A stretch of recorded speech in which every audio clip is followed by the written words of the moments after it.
we tend to set the expectations for gabdahena a little too high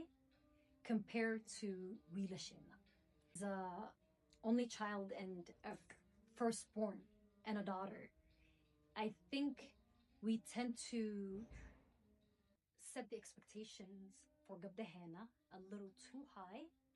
compared to wiilashena. And waan ogahay communitygeena waxyaalaha anaka noo gaarka ee noo qarsoon ma jeclin aad inaan uga hadalno waxa dhaqanka noo ah waxa diinta noo ah ma jeclin inaan ka hadalno mana beenaynayo diin ba waxaan leeyahay dhaqankii diintii baa isku yar dhex tarnay marka gabadhii waxaan rabnaa inay iskuul aado guriga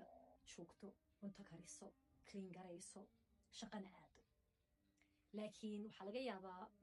mararka qaarkood walaalkeed oo middaa ka weyn mise la eg mise ka yar wuxuu doonaba ahaadee inuu intuu guriga iska fadhiyo cuntadiisa fadhigiisa loogu keeno cidna aysan ku dhihin maxaad shaqadii u aadi weysay iyo maxaad iskuul u aadi weysay aynan pressureka weyn aynan saarin marka mana jecli inaan ka hadalno waxaan jecelnahay inaan dhahno may taa waa dhaqan gabdhuhu caadi u tahay inay intaasoo mas-uul ay qaadaan